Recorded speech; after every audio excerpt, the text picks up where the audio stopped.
Sa mga balita naman po sa lalawigan, sugatan ng 25 matapos tumagilid ang sinasakyan nilang bus sa Villasis, Pangasinan. Natrap sa loob ng tumagilid na bus ang ilang pasahero at kinailangang basagin ang windshield para mailabas ang mga pasahero. Sa investigasyon ng Villasis Police, galing Alaminos ang bus na pupunta sana sa Cubao. Mabilis ang takbo ng bus kaya tumagilid sila nang mawalan ng kontrol ang driver. Agad namang isinugod sa ospital ang 22 pasahero, 2 konduktor at ang mismong driver ng bus. Nakalabas na sila lahat ng ospital at nagkasundong idadaan na lamang sa arigluhan ang lahat. Habang dead on the spot ang isang lalaki sa doble disgrasyang inabot nito habang tumatawid lamang dyan sa Antipolo, Rizal.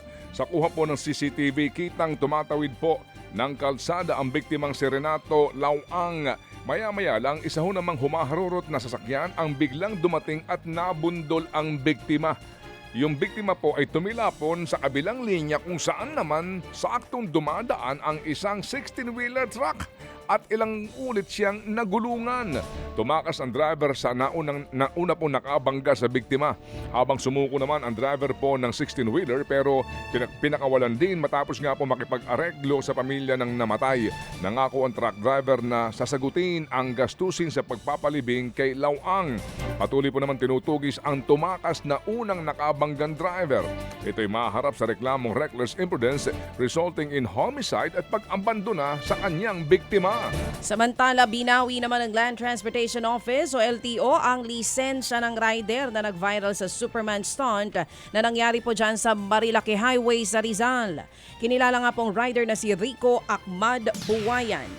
Na-aksidente ni Buyawan habang ginagawa po ang nasabing stunt. Nadamay at nasawi ang isa pang motovlogger na si John Louis Arguelles at nasugatan naman ang 6 na iba pa.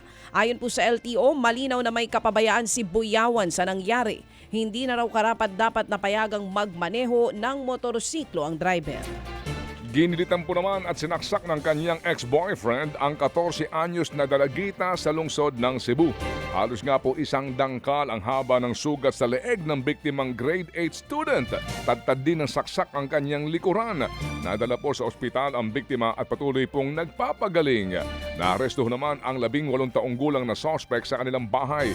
At ayon sa investigasyon, nagawa ng 18 taong gulang na suspect ang krimen nang hindi pumayag ang biktima na makipagbalikan.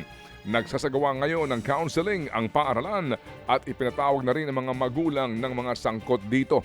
Maharap po naman ang suspect sa kasong frustrated homicide. Nauwi rin sa pananaksak ang simpleng away sa videoke po ng mag-asawa sa Palo, Leyte.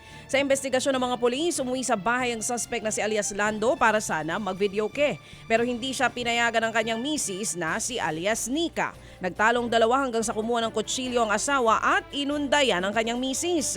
Natamaan po sa dibdib ang biktima. Nagpapagaling na sa ospital si alias Nika. Nahuli naman kalaunan ng suspect pero wala pa raw balak magsampa ng kaso ang kanyang misis. Naku po.